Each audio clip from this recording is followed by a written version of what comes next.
Es que la procrastinación no es pereza, es una forma silenciosa de autosabotaje. Además, no estás dejando tareas para después, estás dejando tu vida para después. La mayoría cree que procrastinar es falta de disciplina, pero casi siempre es miedo disfrazado, miedo a fallar, a no ser suficiente. La procrastinación casi nunca tiene que ver con disciplina, tiene que ver con emociones que no sabemos gestionar. Hoy vamos a entender por qué pasa esto y cómo empezar a romper ese ciclo.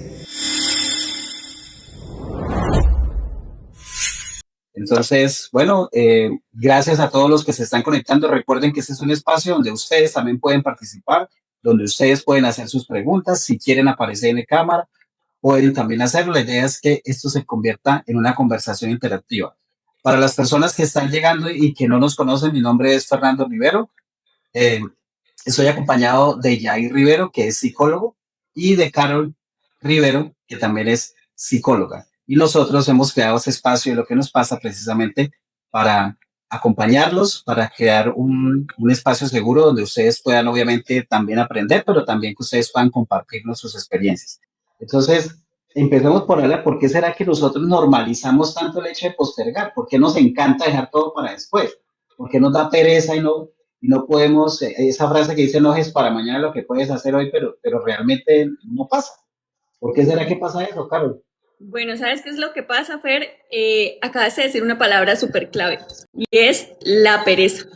Muchas veces la procrastinación, digamos que la asociamos con esa pereza, ¿sí? Cuando realmente vamos a partir de hoy a desmontar esa palabra, porque muchas veces decimos es que soy indisciplinado, soy perezoso, soy, y me empiezo a etiquetar de un montón de como circunstancias que realmente no es lo que me definen a mí como persona. Sí, es como la idea que empiezo a crear basado en que sé que tengo que hacerlo y no lo hago, pero es emoción, ¿sí? Y esa emoción vamos a empezar a decirle a Charlie, empezar a identificarle, que cada uno empiece desde sus casas, como a decir, ay, bueno, es que probablemente puede ser eso. Entonces, cuando hablamos de este postergar, de este dilatar, de este dejar para después, no es porque netamente seamos perezosos, es porque existe el miedo primero, al fracaso, ¿cierto? Como ese miedo a que de pronto no voy a ser capaz, no puedo, y esas limitaciones internas que tengo a nivel personal. Puede ser también el perfeccionismo, es que hasta que no esté perfecto, entonces no lo voy a hacer. Tiene que estar tal cual como está en mi cabecita para que yo tome la decisión de hacerlo, ¿cierto? Existe también lo que es la carga emocional, ¿sí? Entonces la carga emocional es también mucho de ese diálogo que hablábamos el miércoles pasado, de ese diálogo interno que yo tengo, que yo mismo soy quien me limito. Entonces, si yo constantemente me estoy poniendo esas etiquetas y limitaciones, pues, ¿qué crees que va a pasar? Nunca voy a como tomar la iniciativa o hacerlo y salir de ese círculo vicioso, de ese mal hábito de dejarlo para después, porque yo mismo me estoy como dando como ese látigo, ¿sí? O coloquialmente dándome como ese palo, ¿sí? Y también esa ansiedad que me da con respecto al tema, ¿sí? Entonces, como que empezamos a decir, es que a mí me va muchísimo mejor cuando hago las cosas rápido. Y yo por lo menos soy una de ellas, ¿sí? Y aquí lo digo, o sea, yo soy de las que muchas veces, por ejemplo, voy a poner un ejemplo que es de todos los miércoles. Yo tengo terapia grupal, yo trabajo en una fundación y tengo terapia grupal todos los miércoles. ¿Tú crees que yo me pongo a decir, o sea, mi parte consciente dice, Carol, deberías el fin de semana mirar lo que vas a trabajar el miércoles grupalmente? No, yo siempre lo dejo para una hora antes, sentarme, y siempre me surgen, y lo tengo como me surgen las mejores ideas en ese momento de presión, de una hora antes, ¿cierto? Y me ha ido bien. ¿Sí? Entonces, digamos que el tema de postergar no es que sea malo postergar. Digamos que el problema no es postergar. ¿Cuándo realmente postergar se convertiría en un problema? Porque digamos que es normal que uno, como digamos que a veces uno establece dinámicas y uno dice, no, es que definitivamente yo me siento una horita antes, como tú dices, y me fluye la cosa y lo saco. Como que no necesito ponerme a hacer algo 3 días con anticipación porque lo puedo hacer ahora. Entonces digamos que el problema no sería postergar, pero Jair, ¿cuándo entonces postergar se convierte en un problema? Porque es que Carlos nos acaba de decir algo importantísimo y es que es una ¿cómo es? Una procrastinación. Porque digo que a ella le funciona y atención que no nos podemos satanizar en la palabra y en el concepto. Pero No, es mentiras. solo en esa situación, solo en De la creadora del pro ghosting, vuelve la procrastinación. Ella es una chica pro. ya Ella nosotros rompe contamos los esquemas de experiencias. todo. Pensé que era un espacio seguro. Nada, muy Sí. buenas noches las personas que se conectan en este momento. Muchísimas gracias a las personas que se han mantenido conectadas en las diferentes plataformas digitales desde cuando iniciamos nuevamente este proyecto de Lo que nos pasa. No es sanando en redes, es sanando en redes. Hace rato no decíamos el eslogan también. Ya saben que se les agradece mucho ese like que nos permite también poder llegar a otro tipo de personas en el algoritmo de TikTok. El comentar, el participar también en este espacio, comentando su experiencia personal en estos temas, especialmente de autosabotaje que hablamos hace 8 días, Ujú. y hoy que se conecta bastante bien con el tema de la procrastinación, que no es más que, suena contradictorio, pero es el hábito de postergar ese tipo de responsabilidades que tenemos, así como para entenderlo. ¿Cuándo se Ujú. vuelve un problema? Porque lo que Carlos decía, en parte obviamente sí tiene validez, pero también hay que entrar a analizar a cada contexto. De pronto ella a través de su experiencia también le permite poder relajarse un poco porque sabe que Ujú. puede resolver en ese tiempo de 1 hora. Ahora, si Carol lo pudiese planificar con mejor tiempo, pues la gestión de su tiempo sería mucho más productiva en términos generales, no solamente para ese taller o demás, sino para otras labores que ella tenga. ¿Cuándo se vuelve un problema esa postergación de esas actividades?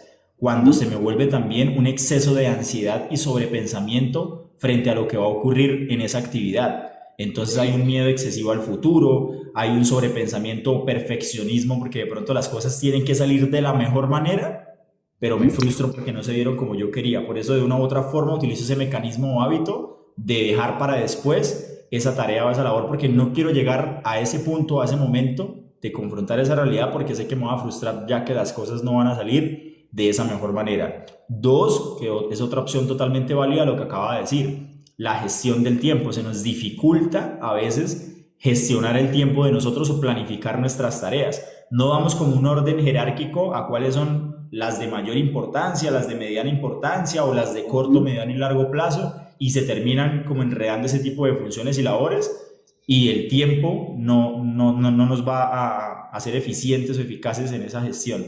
Entonces ahí es donde empieza a convertirse en un problema esa postergación de esas labores o funciones. Y es que a veces yo también pienso que uno está como muy acostumbrado a trabajar bajo presión, hacer las cosas bajo presión, o sea, como que si no sentimos que tenemos a alguien o a algo o a una fecha que nos está como respirando ahí, mejor dicho, en la nuca, como se dice, como que uno no hace las cosas, como que cuando uno tiene el tiempo para hacerlo, no, digamos que no estamos acostumbrados a organizar, a planificar, sino que todo lo vamos haciendo como que en el día a día. Yo opino que a veces ese tipo de cosas tienen que ver mucho también con el tipo de actividad que uno realice. Si realmente eso que estoy estudiando me gusta o si realmente el trabajo que estoy haciendo me gusta. Yo creo que a veces uno posterga lo que no le gusta. O sea, uno siempre, porque, y hay una frase que escucha uno mucho cuando dicen que al mal paso, darle prisa. Sí, o sea, como que uno siempre haga primero lo que no le gusta, hágalo de primero, no lo deje para después. Entonces a veces uno como que, yo siento que a veces también esto está muy relacionado con esas cosas que a uno le gustan. Cuando a uno le gusta algo, uno simplemente, pues como que lo hace porque sabe que lo disfruta. Pero en cambio eso que le parece harto, que de pronto le parece difícil, o que le va a llevar a uno como una exigencia adicional, como que no, ¿no? Y ahí entra un tema que mencionábamos cuando hablábamos del tema inicialmente, y es que a veces esa incomodidad nos saca de la zona de confort, ¿no, Carol? O sea, es como que a veces esa procrastinación y ese postergar es porque, ay, qué mamera, estoy tan bien acá, la estoy pasando tan bien, entonces como que ponerme a hacer eso y ponerme a leer el libro que tengo que hacer el resumen o hacer este trabajo que tengo que enviarlo antes de las 11, como que, no, primero voy a, voy a ver la película y después me pongo a hacer lo otro. Entonces, hablemos un poquito de eso, o sea, porque a veces como que nos saca de la zona de confort y por eso es que terminamos postergándolo. Exacto, pero bueno, antes de contestar esa pregunta, quiero responder esta pregunta que nos hace Nelson Fabián Herrera, pero entonces es malo postergar cuando me dejo de último en todo. Ahí hay una palabra clave y es en todo, ¿cierto?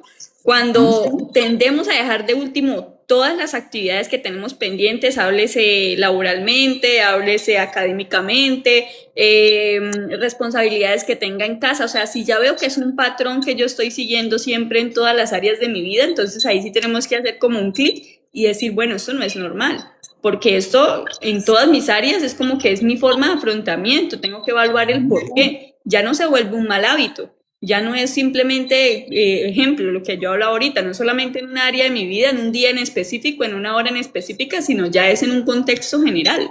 Pero cuando, digamos, suceden en situaciones esporádicas, sí es diferente, ¿sí? Es como tener esa delgada línea y ese equilibrio, ¿cierto? En tener la capacidad de decir, es que yo resuelvo en una hora o yo resuelvo el último día de la entrega, pasa muy esporádicamente a decir, siempre en todas mis tareas soy así.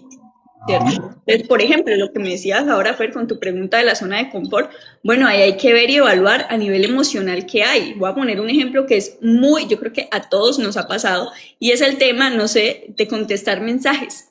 No sé si a ustedes les ha pasado que les envían un mensaje, sea una nota de voz de 2 minutos, una nota de voz, y ustedes saben que tienen que contestarlo, o sea, saben que la persona les está hablando o están en una conversación donde es importante responder, pero es como, más tarde lo hago, después contesto, y se queda ahí.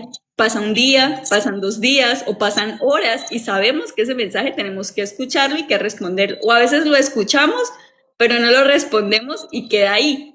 Y es precisamente evaluar qué emoción, de pronto es algo muy pequeño, pero es algo que sucede mucho, y es qué emoción yo estoy evitando, qué incomodidad estoy como generando ante eso que no quiero responder. Entonces, esto es un ejemplo pequeño, pero ahí es donde hay que evaluar qué emoción tengo yo que no me permite salir de esa zona, ¿cierto? Es la emoción de ansiedad, lo que hablaba Yair, de incomodidad, de pronto de no saber cómo afrontarlo, de no tener las herramientas, ¿sí? Entonces, es empezar a evaluar esa emoción que yo tengo al no hacerlo cuando sé que debo hacerlo, porque soy muy consciente de que es algo que tengo que hacer, esa tarea, ese mensaje por responder, esa responsabilidad, no sé, por pagar, ¿cierto? Pero siempre como que tiendo a dilatarlo. Bueno, preguntémonos el por qué estoy dilatando tanto eso. Es la primera pregunta que uno debe hacerse para empezar a identificar. A mí me parece muy... Dime. No, para añadir lo que Fernando nos decía ahorita sobre el tema de las zonas de confort, porque es que sí es una arista bastante importante de analizar y tiene una base incluso hasta biológica, el tema de las zonas de confort.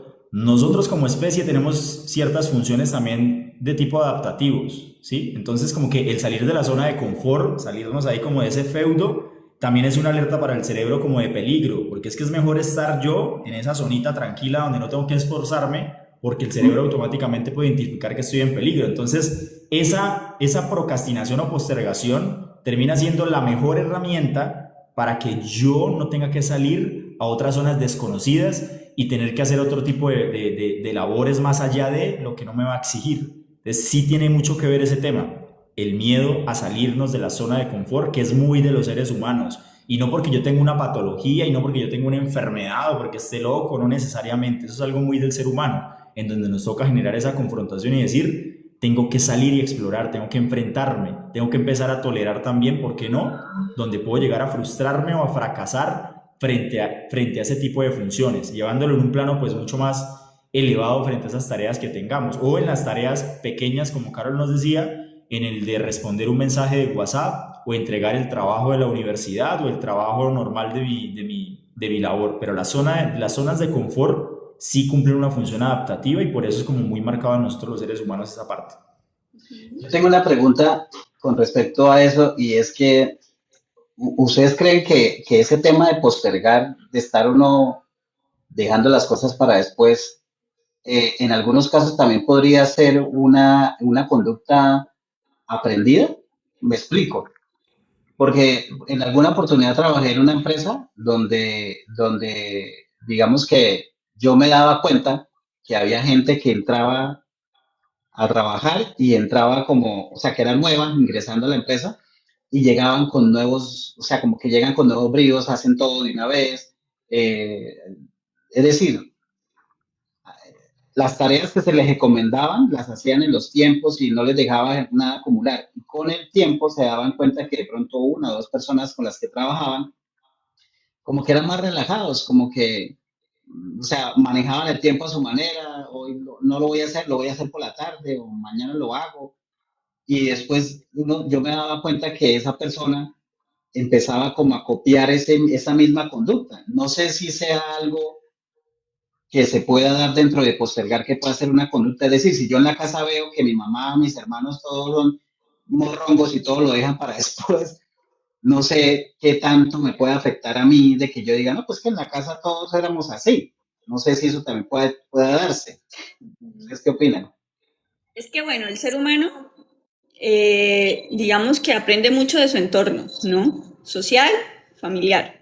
Entonces tiende mucho como a absorber también, digamos, ejemplo, si yo estoy con una pareja, que mi pareja tiende a no ser disciplinado, a postergar, a dejar todo para después, entonces puede que ciertas conductas yo también empiece a adquirirlas, o laboralmente, en el contexto en el que yo esté, porque es Ujú. donde paso la mayor parte del tiempo. Pero ahí es donde tenemos que evidenciar y ver, bueno, cuál es mi carácter y cuál es mi personalidad, porque son dos cosas totalmente diferentes, ¿no? Entonces, es empezar a ver qué tanto yo estoy aprendiendo y absorbiendo de mi entorno que puede llegar a estar afectándome, ¿sí? Porque veo a las demás personas y lo veo como algo normal en el contexto, pues yo también voy a tender a normalizar ciertas conductas. Pero ahí también está el nivel de conciencia o incluso familiarmente también que tengamos cada uno y decir, bueno, pero esto puede servirle a X persona, pero no significa que a mí me sirva porque yo de pronto tengo otras creencias o tengo otra forma de ver la vida totalmente diferente y esto sí me afecta a mí directamente. ¿Sí? Entonces, puede que sí en ocasiones pueda absorberse ese entorno, listo, que lo podamos llegar a aprender, pero también ese nivel de conciencia de decir esto no me define porque yo tengo mi personalidad muy clara y yo soy una persona organizada, una persona disciplinada, ¿sí? Pero sí hay ciertas etapas en las que puede suceder debido pues al entorno en el que uno se enfrente. Y bueno, y dentro de esas circunstancias como comunes donde puede caer una persona que ya ha normalizado ese tema de postergar, al principio hablabas de las inseguridades, ¿no?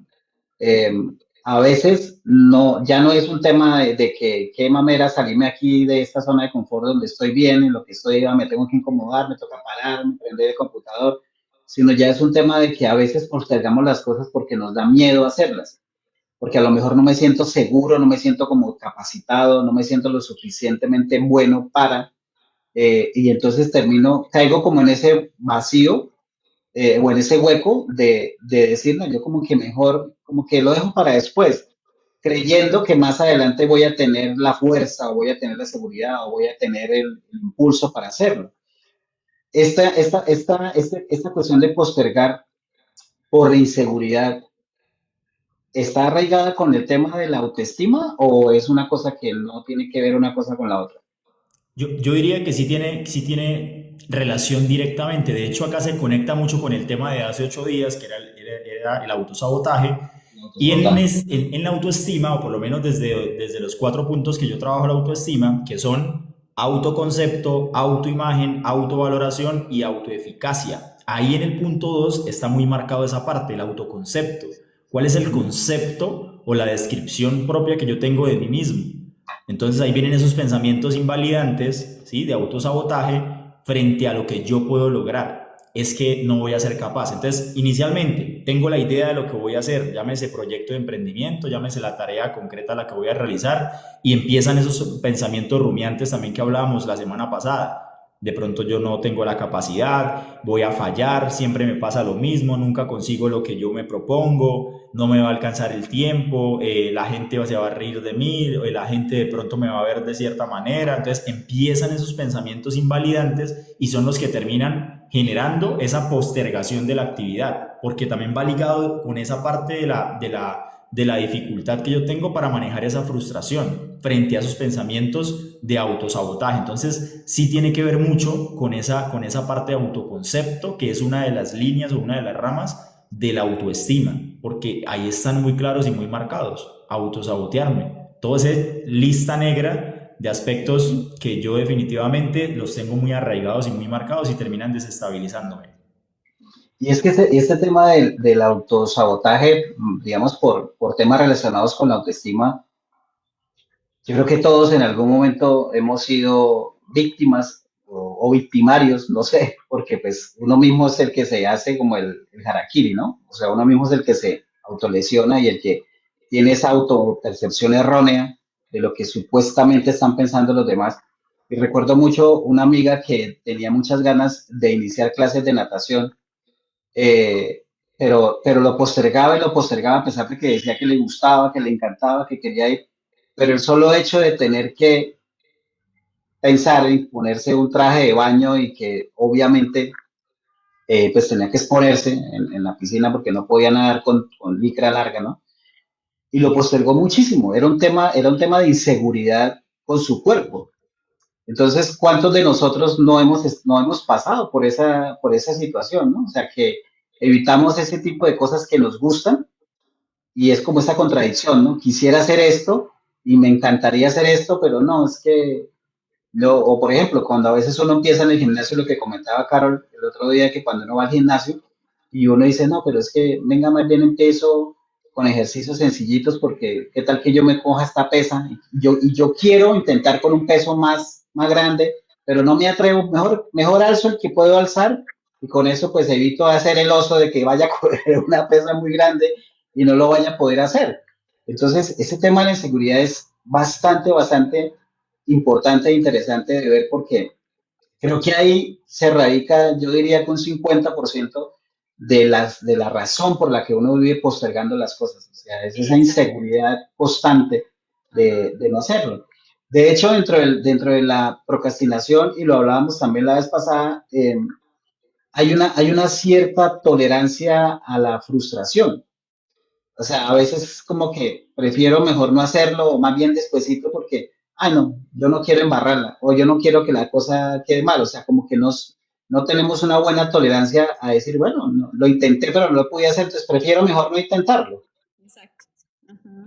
Exactamente. Y es algo que es como ese mecanismo de defensa, pongo entre comillas mecanismo de defensa porque no es algo que nos protege, antes todo lo contrario, es algo que nos limita. ¿Sí? Entonces, esa baja tolerancia a la frustración es obviamente ese miedo interno a lo que dices tú, Fer, y es a ese fallo, a ese lanzarme, salir de mi zona y que no pueda ser capaz. Pero bueno, o sea, si las personas viéramos el fallo y viéramos el golpe o viéramos como ese equivocarnos desde otra perspectiva totalmente diferente, como que es el aprendizaje, ¿sí? Porque si vemos, o sea, si nos ponemos por un momento a ver de los momentos en los que yo más aprendo y tengo crecimiento en mi vida es de los momentos difíciles. Muchas veces de la felicidad, de la tranquilidad, de la calma, de la zona de confort, ¿sí? Muchas veces de ahí no se aprende nada, porque precisamente, o sea, estamos en un estado de relajación. Cuando aprendemos en esos momentos difíciles, en esos momentos en que nos toca sacar nuestra mejor versión, en esos momentos en los que nos toca, sin saberlo, hacerlo, lanzarnos, salga bien, salga mal, pero pues en el camino es donde voy aprendiendo y voy diciendo, bueno, entonces esto, como lo hice, no me está funcionando, entonces voy a intentarlo de otra forma hasta el momento en el que se dé. Sí, pero en esos obstáculos, esos momentos de crisis, en esos momentos de caos, es que nosotros sacamos realmente ese potencial y esas capacidades y esas fortalezas que tenemos. Nada que esté en calma nos va a traer un crecimiento o un aprendizaje. Eso es imposible, porque precisamente esos momentos son momentos efímeros, momentos que vienen después de ese caos y esa crisis, y es la construcción de eso que nosotros, digamos que sembramos y que después vamos a cosechar. Sí, y son esos mismos pensamientos también que nos limitan, como el ejemplo que tú ponías, que es lo que no permite que salgamos de esas zonas y que nos permite y que no le permite a tu amiga de pronto disfrutar de un hobby, disfrutar de un buen momento, disfrutar de pronto conocer personas increíbles, disfrutar de ver que realmente puede ser capaz, ¿sí? De desconectarse un momento de responsabilidades. Entonces se limitó, no lo hizo. Por ese mismo miedo de, es que voy a ser el oso, van a hablar de mí, me van a mirar, cuando realmente, pues después de eso, ¿qué hay? Después del fallo, ¿qué hay? Pues nada, pues uno se levanta y sigue y lo intenta otra vez. Y eso se trata la vida. De hecho, Sí, y sí, yo qué pienso pena. también, yo pienso también que a veces hay un pensamiento un poco infantil, como lo veo yo, que normalmente eso es muy de los niños, ¿no? Porque los niños son los que a veces tienen como esas, a veces esas inseguridades y a veces esos pensamientos como de que no quiero que me vean o de que eh, los otros niños me vayan a tomar del pelo o me vayan, no sé, digamos que, porque los niños en su entorno escolar, por lo general, a veces son crueles, ¿no? Y yo siento también que a veces ese tema de la baja tolerancia a la frustración es un tema que a veces venimos arrastrando también como de la infancia, ¿no? A lo mejor de niños fuimos miedosos, de niños nos dijeron que no éramos capaces, que para qué va a hacer eso, eso mejor no haga eso, mejor no hable, mejor no vaya, mejor no salte, eso tal cosa. Entonces, vamos creciendo con una serie de digo yo, como de impedimentos, de trabas que van en contra de esa característica innata que tenemos los seres humanos de la curiosidad, de aventarnos, pues de hacerlo. Y de hecho, creo que también está mal visto y está señalado cuando uno a veces ve esos niños que son arriesgados, que se tiran a la piscina. Y las mamás, pero usted, ¿cómo se tira así? Pero usted, o sea, como que lo normal y que vemos es el niño que pide permiso para hacer las cosas, es el niño que le dan la autorización para que vaya, para que baje, para que suba. Y sí, obviamente los niños están bajo el cuidado de los papás, pero a veces también los adultos caemos como en ese error, ¿no? De castrarle esa actitud innata de querer hacer, de querer lanzarse, de querer intentarlo, de que si quiere montar en bicicleta vaya, pero primero le decimos, no, porque usted se cae, no se vaya. Entonces, yo siento también que a veces esas inseguridades, obvio, uno de adulto no se da cuenta, uno de adulto no lo ve tan fácil, pero digamos que eso uno no está postergando porque empezó hace 8 días, o empezó ahorita que estoy estudiando la maestría o estoy estudiando el pregrado. O sea, eso es algo que uno viene arrastrando. Lo que pasa es que está tan normalizado el hecho de postergar que al final todo el mundo lo hace. Entonces, como todo el mundo lo hace, pues no pasa nada, ¿no? O sea, es un tema eh, que ya se volvió paisaje. Y precisamente en este punto me gustaría preguntarles y que compartiéramos con la gente, que de paso aprovecho para decirles que a todos los que están dando like, muchas gracias. Nos apoyan muchísimo con eso, con darle me gusta al live y también que lo pueden compartir y que también pueden participar, pueden escribir su pregunta, pueden hacer su comentario, el que quiera participar también lo puede hacer. Me gustaría que habláramos en este punto de cuál es esa diferencia, Carol o Yair, esa diferencia entre sobrepensar, ¿sí? Y entre el pensamiento rumiante. ¿Sí? Que hablábamos un poco cuando estábamos preparando el tema, porque sí hay una gran diferencia. A mí, por lo menos en lo personal, me explotó la cabeza porque uno piensa que es lo mismo, ¿no? El sobrepensar y el pensamiento rumiante. ¿Cuáles son esas diferencias y si está bien sobrepensar o en qué situaciones y cuándo ya es una cuestión que dice, no, venga, ya se está esto como saliendo de las manos? Ok. Ok. Una de las diferencias puntuales entre los dos, y parece que lo que dice Fernando, o sea, parece que fueran lo mismo porque van desde la misma línea del autosabotaje, Ujú, ¿sí? Sobrepensamiento va a estar más como a pensar en diferentes escenarios o situaciones que se puedan llegar a presentar, que ujú, obviamente no van a tener un soporte real, ¿sí? No van a tener un soporte real porque yo estoy anticipándome a muchos escenarios y estoy generando todos esos escenarios diferentes irracionales frente a algo que puede llegar a pasar o no se puede llegar a dar, ¿sí? ujú. Y la rumiación, ahí puede estar un poco más marcada la diferencia en coger un aspecto muy particular y darle esa vuelta y darle esa vuelta y analizarlo por este lado, analizarlo por el otro y darle mente en como que tengo la idea, pero aún no la inicio, pero será que es bueno, pero será, y darle la diferencia, sí, como que mantener esa idea fija, puntual, frente a algo, con una base, ambas con una base totalmente irracional, porque no tienen un sustento real. Ahí es donde está marcada de pronto también esa diferencia entre las emociones del miedo y la ansiedad, que por ahí los que se vieron intensamente parecía que fueran como las mismas, pero también tenían una diferencia. El miedo es la emoción que yo expreso frente a un peligro real y latente, algo que está realmente ahí. Mientras que la ansiedad es ese miedo frente a algo que yo me estoy anticipando y creando de manera irracional frente a algo. Entonces, ambos pensamientos vienen con esa base de ansiedad y de pensamientos irracionales. Uno en el que me va a crear miles de escenarios, y el otro es en el que me fijo en una idea irracional y la mantengo ahí, y la mantengo ahí, y la mantengo ahí.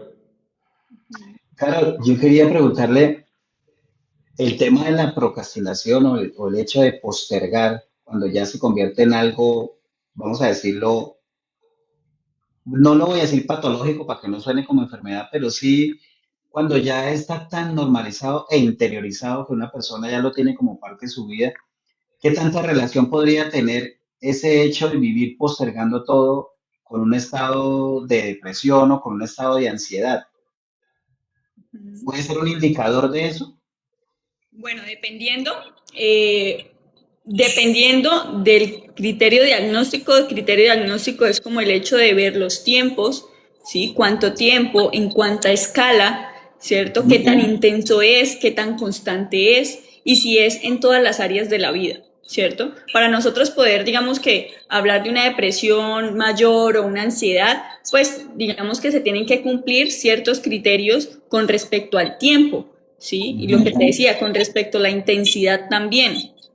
No necesariamente porque posterguemos ciertas actividades quiere decir que yo me considero una persona que tengo depresión, pero si es algo que yo de pronto soy consciente, pero sigo normalizando y no tengo como ese estado de conciencia de decir, bueno, esto no es normal. ¿Por qué? Porque de pronto el hecho de postergar ya me está llevando, un ejemplo, a perder trabajos, a afectar mi salud, a afectar mis hábitos, a afectar mi estilo de vida. Y lo que hablamos en algún punto, cuando ya yo lo vuelvo un estilo de vida y yo digo es que yo soy así y aún sé que, sabiendo que eso me está afectando tanto mental, emocional, físicamente, pues sí podríamos estar pasando esa delgada línea en decir, bueno, entonces acá hay un nivel de conciencia, pero también digamos que lo estoy normalizando. ¿Por qué? ¿Será que habrá pérdida de sentido con respecto a lo que yo quiero?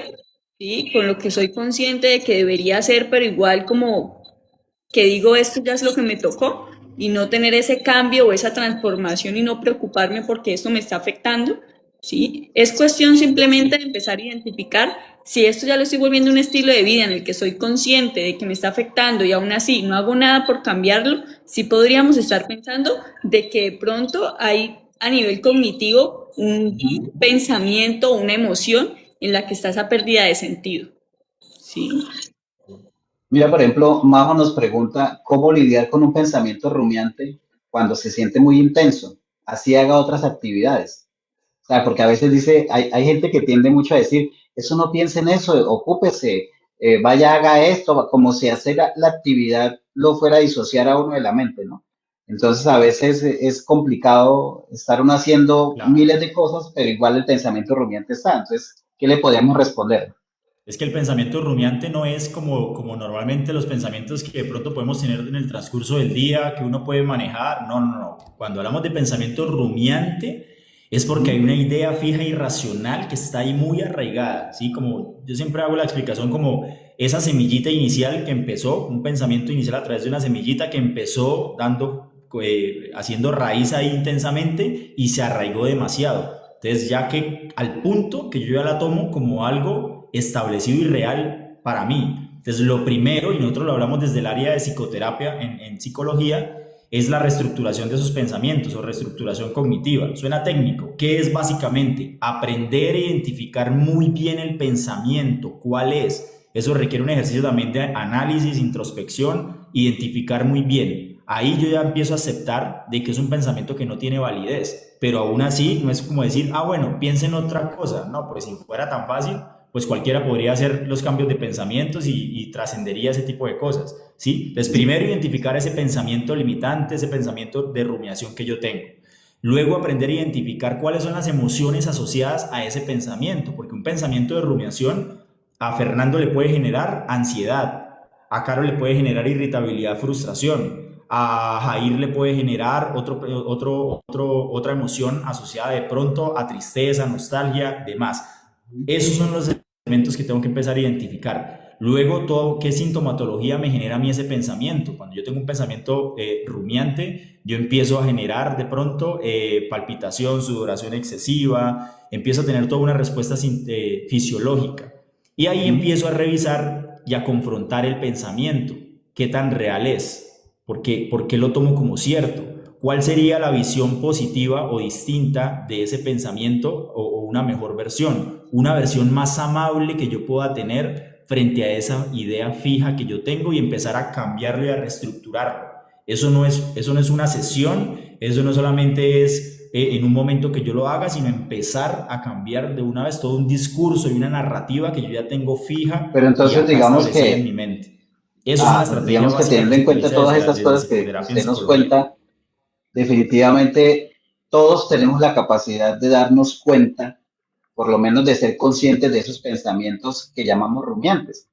Porque yo pienso que del mismo momento en que si yo empiezo a ser consciente de que tengo un pensamiento que todo el tiempo lo tengo ahí dándome vueltas y dándome vueltas, yo creo que eso es un paso muy grande. Ajá. Porque la cuestión es que hay gente que no se da cuenta de eso. O sea, se está bañando, está cocinando, está estudiando, se va a caminar, va al gimnasio y todo el tiempo está con el pensamiento, pero ya como que ya le hizo cama. O sea, ya lo Son verdades normalizó. absolutas, es una narrativa que ya tengo yo muy arraigada.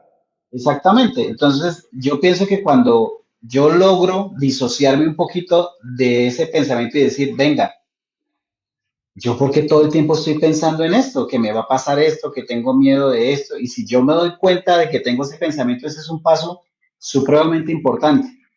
Entonces, yo pienso que también eh, es importante darnos cuenta que todos tenemos esa capacidad. Lo que pasa es que obviamente tenemos que hacer el ejercicio, digo yo, de, de disociarnos un poquito y de decir, venga, o sea, yo por qué estoy todo el tiempo con esto y que eso me haga generar preguntas, ¿sí? Preguntarme, cuestionarme, no solamente ir para adelante porque veo a los demás. Por ejemplo, Mia Feminine nos dice, y si eres consciente, ¿qué acciones se deben tomar? Cuando ya somos conscientes, cuando ya dimos ese paso y decimos, venga, yo me estoy dando cuenta que estoy con este pensamiento todo el tiempo. Claro, ¿cuál sería ahí como unos tips para después de que yo ya me doy cuenta y poder salir de ese círculo vicioso? Bueno, eso es un 50%. El hecho de que ya hagas consciente de que el pensamiento está ahí, ya es un 50% ganado porque ya entra en ese estado de como regulación, de disminuir un poco ese peso y esa carga que se tiene a nivel mental. Algo que yo recomiendo mucho es el hecho de exteriorizarlo, no solamente como, ya lo tengo presente, ya voy a resolverlo, voy a buscar estrategias, no. Podemos gestionarlo, ya sea comunicándolo verbalmente o por medio de la escritura para que empecemos a verlo un poquito más amable, como que lo veamos un poquito más viendo esa alternativa de solución, ¿sí? De poder sobrellevarlo. Entonces, cuando ya identifico ese pensamiento, que, por ejemplo, voy a poner un ejemplo, es que mi sobrepensamiento, hablando del tema de la procrastinación, es con respecto al miedo. Es que tengo miedo de emprender porque no sé si las cosas vayan a salir como yo espero, como yo quiero, y tengo ese miedo al fallo. Entonces, mi sobrepensamiento es ese miedo al fallar. Perfecto. Entonces, ¿y por qué tengo ese miedo al fallar? ¿De dónde vienen esos miedos? O sea, ese miedo, ¿de dónde radica? ¿De dónde lo aprendí? ¿O quién me dijo que yo no sería capaz? Y también identificar el diálogo que yo tengo. O sea, cuando tengo ese pensamiento, ¿qué diálogo tengo en ese momento? ¿Cómo es mi forma de hablarme? ¿Yo me ataco? ¿Yo soy evitativa conmigo? ¿O yo de pronto tengo un diálogo un poquito más amable? ¿Sí? Eso es importantísimo identificar. A veces yo pregunto en sesión a mis pacientes, bueno, ¿cómo es tu relación contigo misma? ¿Cómo es tu diálogo contigo? Se me quedan como, ¿diálogo? ¿Relación conmigo? ¿Cómo así uno no se relaciona con las demás personas? Y yo, no. ¿Tú cómo te llevas contigo? ¿Tú te llevas bien o te llevas mal? O sea, mírate desde otra perspectiva, o sea, mírate desde afuera. ¿Cómo te ves? ¿Cómo te ves a ti misma? ¿Cómo te caes a ti? Y son preguntas que nunca nos hacemos, porque siempre estamos con la idea de cómo me relaciono con el medio, una forma positiva, pero ¿y cómo me relaciono conmigo? Si la relación conmigo va muy de la mano en cómo yo interactúo con el medio. Entonces, si yo tengo un diálogo que es totalmente evitativo, en el que no existe, pues claro que va, digamos que estar muy presente ese diálogo de no puedo, no soy capaz y de limitaciones, ¿cierto? Tercero, empezar a identificar, ¿puedo solucionarlo ya o no puedo solucionarlo ya? Entonces, ejemplo, yo también en sesión hago un ejercicio de la pantalla donde digo, vamos a poner el pensamiento ahí al frente en la pantalla. Vamos a imaginarnos esas pantallas de computadores muy antiguos, donde está la papelera de reciclaje. Entonces voy a proyectar el pensamiento ahí. ¿Puedo hacer algo en este momento con ese pensamiento? Si la respuesta es sí, perfecto. La respuesta es sí. ¿Qué puedo hacer en este momento? ¿Qué acciones, tareas voy a empezar a hacer para poder que ese pensamiento disminuya y se regule un poco? Puede que no se resuelva ya, pero al menos va a ayudar a que mi estado de ansiedad, frustración, disminuya. ¿No puedo hacer algo? ¿Realmente se sale de mi control? Perfecto. Entonces vamos a empezar a ser consciente de que tengo que aprender y hacer un trabajo de soltar el control, porque muy probablemente es ese perfeccionismo o esa autoexigencia que yo tengo, que es lo que no me permite soltar ese pensamiento, porque pienso que yo puedo resolverlo todo y no todo lo tengo que resolver. Y ahí obviamente va disminuyendo mucho ese pensamiento hasta el punto en el que ya lo vea como algo resolutivo o que simplemente tengo que soltar, porque es algo que no puedo realmente darle esa solución inmediata o a largo plazo. Yo pienso también, Carol, que eso tiene mucho que ver también a veces porque sentimos que las cosas se nos acumulan. Y esa es una de las consecuencias de postergar, porque muchas veces hay cosas que somos conscientes que podemos hacer con tiempo, como estábamos hablando al principio, pero que claramente, pues, por lo que sea, por la razón que sea, porque nos da pereza, porque tenemos miedo, porque no nos sentimos suficiente, en fin, pero postergamos y muy probablemente esa situación que tengo que resolver, que la había podido resolver hace 3, 4 días, cuando tenga que hacerlo por la presión y me vea obligado a hacerlo, muy seguramente ese día voy a tener otras 3 cosas que sí o sí tenía que hacer ese día. Entonces al final termina convirtiéndose eso es en una bola de nieve que antes tenía una cosa por resolver, ahora tengo 4 cosas por resolver. Entonces también es un poco como darnos cuenta de eso, de que al final, eh, en la medida en que es como que uno mismo, nosotros mismos nos hacemos como ese daño. Es decir, o sea, es como, no somos conscientes de eso y empezamos a echarle la culpa. No es que tengo muchas cosas que hacer. No, es que hoy tengo que llamar, tengo que mandar un correo y aparte eso tengo que hacer la presentación y no he leído el prólogo del libro que tengo que enviar a las 10 de la noche, el resumen al profesor. Pero si uno se hace esas preguntas, como tú decías, de esto que me estoy preocupando, venga, pero yo el prólogo me lo pusieron hace 8 días. O sea, también es un poco como que a veces nosotros mismos nos ahogamos en un vaso de agua. Y creo que la procrastinación nos lleva a eso. Para mí es como si fuera una fuerza sobrenatural que lo lleva a uno a uno mismo envolverse una soga en el cuello. Cuando si uno le pone conciencia y empieza a desglosar y a desmenuzar, venga, pero yo por qué estoy cayendo en esto, por qué estoy dejando siempre acumular las cosas, por qué me estoy dejando enredar todo el tiempo. Ah, bueno, sí, es que me puse a ver la serie en vez de ponerme a leer el libro. Ah, bueno, es que me puse. Entonces, siempre mirando hacia afuera, echándole la culpa como a cosas externas que pasan, ¿no? Es que mi vida es muy difícil, ¿no? Si realmente dentro de eso ser consciente no solamente es darme cuenta que estoy procrastinando, porque lo que yo les comentaba de mi amiga, que era consciente que ella procrastina y lo deja todo para última hora.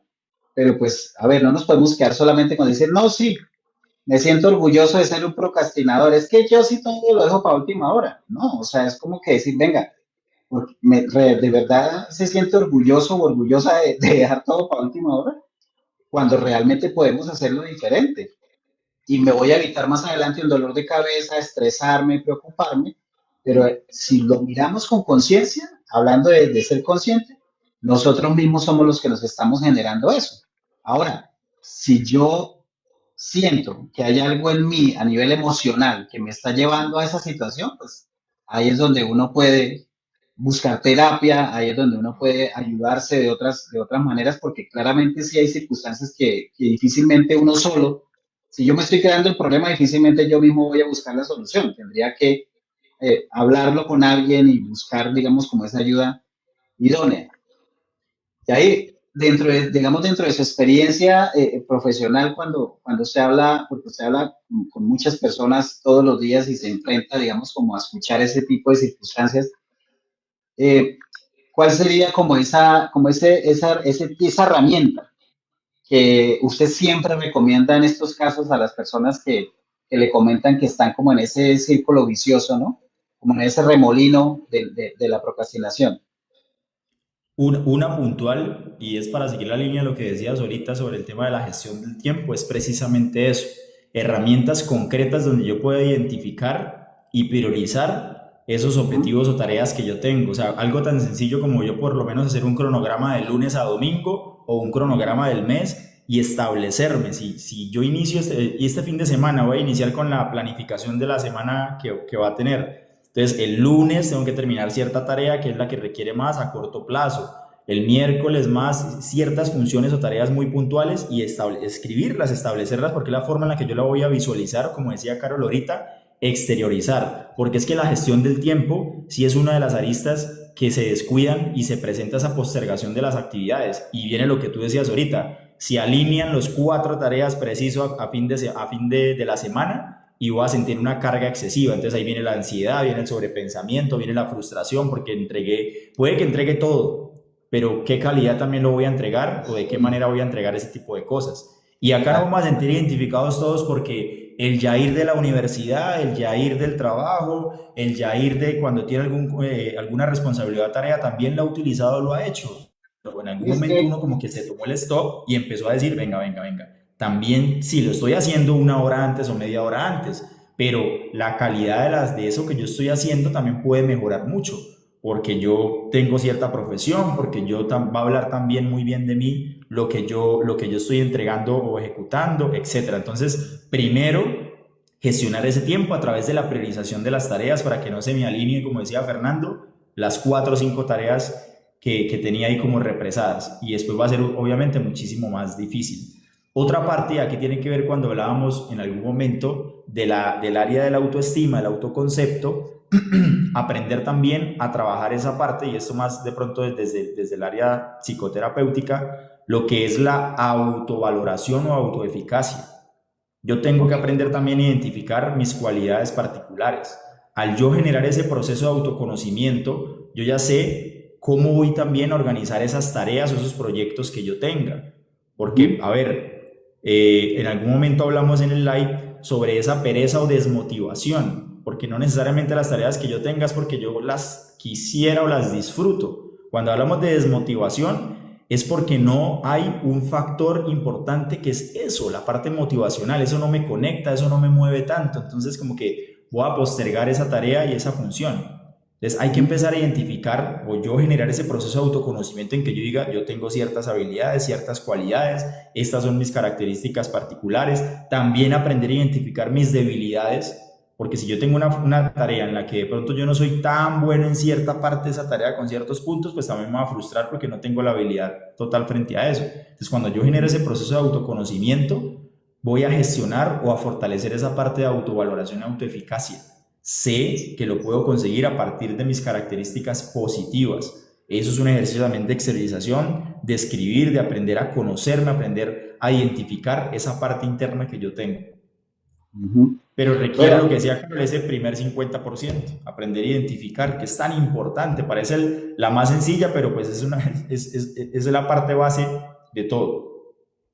y bueno, me gustaría que para finalizar el live, que diéramos como un mensajito de que todo no es malo, cómo podemos también de alguna manera empoderar a las personas para que, primero ya después de que somos conscientes, bueno, vamos a decir esos pequeños pasos, porque pienso yo que es importante, ¿no? Esos pequeños pasos, esas pequeñas cosas que podemos hacer, ¿sí? Aquí nos dice Hilo de Luna que actualmente hay muchos detonantes en el estrés, ansiedad y demás. Eso es muy cierto, ¿no, Jair?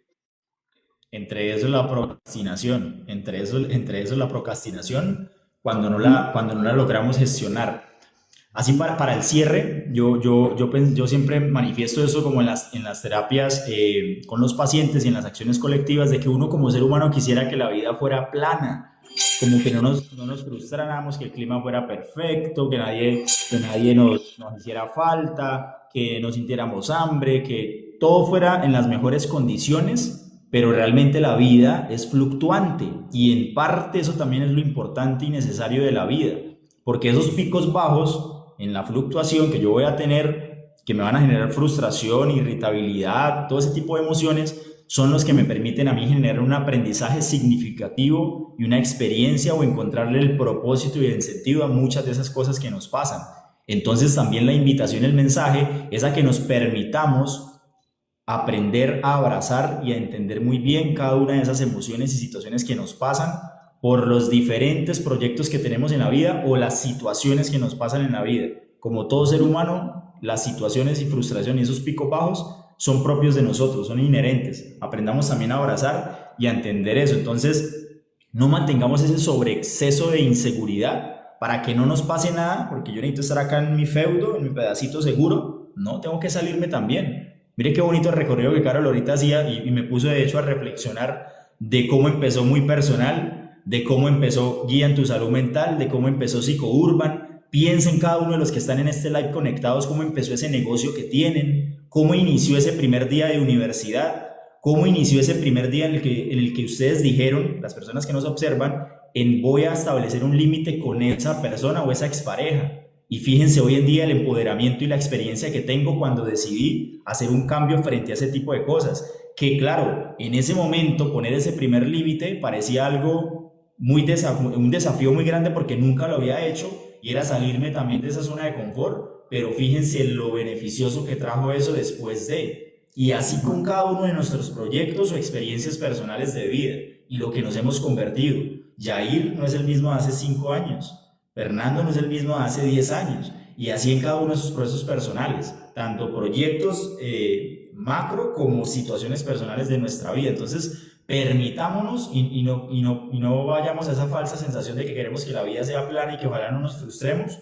No, claro, se siente maluco, obvio que sí, obvio porque me voy a descompensar y me voy a frustrar y tenía una expectativa frente a algo, pero al final, esa situación dolorosa o adversa de la vida es la que me dejó un aprendizaje significativo e importante. Con ese mensaje quería cerrar. Gracias a las personas que le dieron like, que compartieron, hoy estuvieron bastante activos en ese punto. Teníamos, si no estoy mal, hace 8 días llegamos a 5,000 likes, hoy pasamos los 10,000. Y vieron varias personas compartiendo. Sí, muchas gracias de verdad. Y Carol, hay una pregunta que nos hace Hilos de Luna y dice que como consejo, ¿cómo reconocer cuando hay que tomarme un respiro y analizar mi realidad? O sea, que cómo reconocer cuando tengo que hacer un alto y decir, venga, voy a tomarme un respiro porque definitivamente esto, ¿no? A veces nos cuesta mucho darnos cuenta cuándo, porque somos tan aguantadores, o sea, y estamos hechos pues para darle, y sí, y sobre todo eso es muy dado de los hombres, ¿no? Porque los hombres a veces, las mujeres por lo menos tienen su red de apoyo de amigas y hablan más, pero a veces los hombres somos más dados como que somos de aguante, como que aguante. Y difícilmente, ¿sí? Como dice este podcast, los hombres también lloran. O sea, es verdad. O sea, uno también puede reconocer cuando ya, pero ¿cómo hacerlo? Bueno, digamos que hay yo le llamo una receta no rígida precisamente para esos eventos y es precisamente el empezar a no atacarnos. Cuando tenemos ese diálogo y ese atacarnos, ese señalarnos, es muy difícil salir de ahí porque empezamos a tener esa pelea interna con nosotros mismos. De ahí empezamos con la siguiente y es empezar a hacer lo pequeño, lo que hablaba hace un rato, empezar con esos pequeños, grandes logros, pero no solamente empezarlos, sino también tener la capacidad de reconocerlos, o sea, de premiarme a mí por ese pequeño logro, porque siempre voy por la vida esperando que suceda algo gigantísimo, que llegue como tal ese proyecto ya culminado, o que llegue de pronto esa oportunidad de laboral que tanto espero, de pronto que se den las cosas, algo grande y significativo, si no, no voy a tener esa capacidad de abrazarme, de entender que es un proceso, de entender que no todo va al mismo ritmo, empezar a bajar esa autoexigencia que yo tengo, ¿sí? Y empezar a que sea un poquito más saludable esa capacidad de yo intentarlo, hacia allá fallo, bueno, voy a empezar otra vez, voy a conectar con el para qué. ¿para qué voy a iniciar esto? ¿Por qué me estoy sintiendo así? Como decía Yaira hace un rato, empezar a validar mi nivel emocional, porque digamos que sí, a las figuras masculinas se les dificulta muchísimo hablar de sus emociones porque siempre está como tal esa figura fuerte, rígida, que puede con todo, que soporta, porque el que muestra esa vulnerabilidad entonces, o esa sensibilidad entonces es débil. No, quitémonos también esas etiquetas o quítense también esas etiquetas y muestren también que tienen problemas, que se sienten mal, que tienen ansiedad, que tienen preocupaciones, que hay cosas que también están ahí como pensamientos o sobrepensamientos generando esa inestabilidad y empezar a nombrar esa emoción. Algo que yo les quiero dejar como reflexión con el tema de hoy orientados a autoexigencia, que también está muy marcada, es tal vez no necesitas hacerlo todo, pero sí puedes empezar como tal a dejar de huir de eso a lo que tanto le estás teniendo ese miedo y enfrentar como tal ese miedo, porque es lo que te va a llevar a crecer. Porque también la vida que sueñas te está esperando, pero no te está esperando para siempre. Los meses pasan, los años pasan, y de pronto en el momento en que ya te lances a hacerlo, ya no tengas la misma motivación, o ya no tengas tan claro lo que quieres, o ya no tengas la misma edad. Entonces ahí es donde hay que empezar como tal a vernos desde este punto de vista hacia dónde me voy direccionando, hacia dónde va mi vida, mi sentido, ¿sí? Mis proyectos, mis sueños, y empezar a ser un poco más amable con nosotros mismos. ¿Listo? Entonces, gracias a las personas que se conectaron hoy, la verdad estuvieron súper activos con sus comentarios, con sus preguntas, con sus interacciones. Es que el próximo miércoles se conecten y estén pendientes también del próximo tema que vamos como tal a abordar, con el fin precisamente de que sea un espacio para poder interactuar, que hagan sus preguntas. Incluso recuerden que también la persona que quiera ser parte de este espacio, conectarse, ¿cierto? Hablar con nosotros ya directamente, también lo puede hacer. ¿Listo? Claro que sí, no, y muchísimas gracias de verdad, pues también a ustedes por el tiempo, por el espacio y por toda la buena disposición, porque la idea es este espacio y lo que nos pasa es para hablar de eso, porque no, las cosas que nos afligen a todos en algún momento, algunos en este momento o posiblemente más adelante. Entonces, estos temas hay que compartirlos, estos temas se hacen precisamente para crear un espacio seguro donde podamos exponer, donde podamos vulnerabilizar, ¿por qué no? También esas cosas que a veces nos afectan, que nos duelen y que a lo mejor no hablamos con nadie. Y precisamente este espacio y lo que nos pasa es para eso. Gracias, un abrazo para todos, que pasen una feliz noche, los queremos mucho. Chao.